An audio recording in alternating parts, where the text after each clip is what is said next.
The city, very, very multicultural. I know in America we like to say we're a melting pot, and we are, but in Sydney, you'll go out and you'll see nationalities from every continent and so many countries, and it's really unique to see that. It's awesome, and you hear tons of different languages being spoken. You can walk downtown Sydney and you can get almost whatever kind of, well, except for Mexican food, which I love. You can get like almost any other kind of food. You can get Korean food, Japanese food, Polynesian food, just you name it, and you can probably find a place in the city where you can get it. And so that was awesome, and it opened up my eyes and allowed me to work with a lot of cultures.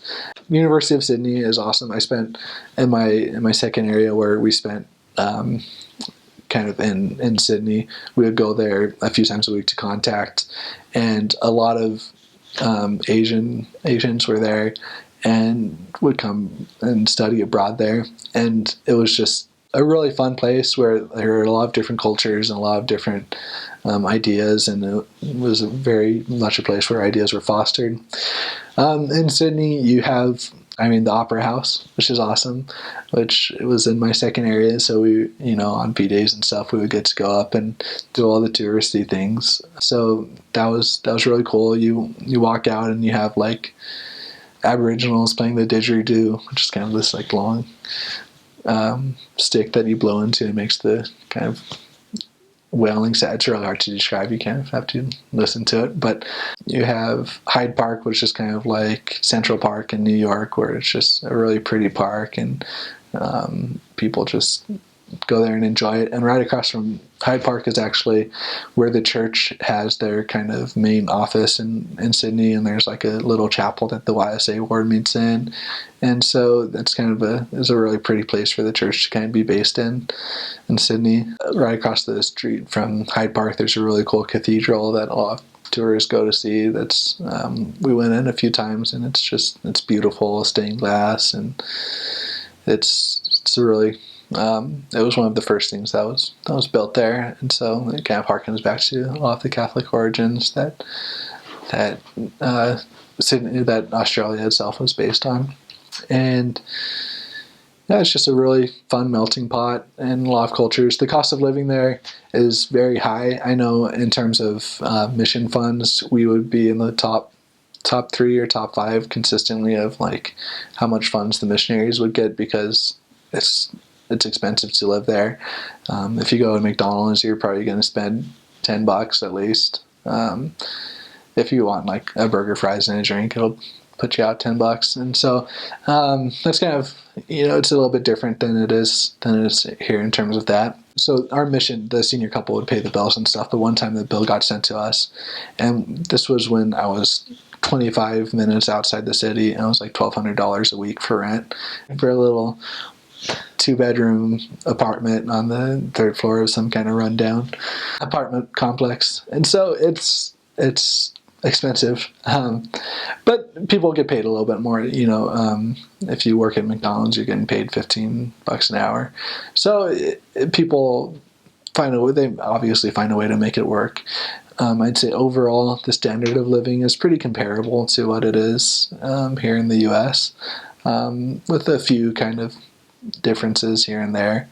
Not everybody has the latest iPhone, but most people have smartphones. So it's just kind of a little bit of a difference. But overall, I'd say the standard of living. And in terms of very general cultures, it's pretty similar to the U.S. I'd say you get almost as much difference in culture going from the West Coast to like the East Coast as you would going from the U.S. to Australia. So it's pretty comparable in terms of overall culture and overall standard of living. I'd say it's pretty comparable to the U.S. Transportation, a lot of people have cars, but the public transport system, especially in Sydney, is built out a lot more than it is in most cities in the U.S. You can get most places you want to go on the train and then buses. And so in terms of costs for that, it was around, so from like one of my areas to the temple, which was probably a 40-minute train ride. It was about $10. So it's manageable. The cars people drive are a lot smaller than they are in the U.S. The roads are a lot smaller than they are in the U.S. You don't ever see anybody driving around an F-250, or if you do, it's going to be like a construction guy or somebody that has a real need for it. They drive on the other side of the road than we do in the U.S., so that provides an interesting learning curve for a lot of missionaries. That I luckily started off my area on a bike, or started off my mission on a bike for the first 6 months, so I kind of got my mind shifted before I had to jump into the driver's seat of a car. But it's interesting and fun and cool to learn about. There's a pretty big tourist industry. A lot of people go to Sydney just doing touristy things. So there's of course a ton of touristy things to do there. The big companies, you all see like Westfields around, which is like a mall. It's kind of like a brand of mall. I don't really know what to compare it to out here, but yeah, it's kind of a branded mall. So they employ a lot of people, and that's where a lot of people go and do their shopping at Westfields. And then Vodafone is kind of like the Verizon, T-Mobile, AT&T, Sprint, kind of all combined out there. And I know that they cover a lot of like European countries as well. And so those are kind of the two big kind of all billboards you see all over the place are usually for like Westfields or Vodafone. They're very strict on the speed limit there. If you go a kilometer or two over, then you'll get a ticket. And so people actually drive like under the speed limit there. Like the speed limit there is the speed limit. You don't go over it. And versus Utah, you're going like 80 in a 75 mile an hour zone and cars are whizzing past you. There you don't want to go over the speed limit, otherwise you'll get a ticket. And so that's kind of interesting. And the speed limits are slower there, and so you kind of feel like you're chugging along.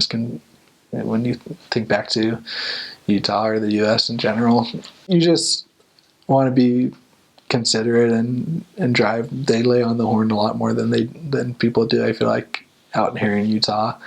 And you don't want to get freaked out just because somebody honks at you, because they're probably not even that upset at you. You might just be, if you go like outside the lines at all, then you'll probably get, they call it beep. They don't call it honk. They call it, they'll beep at you.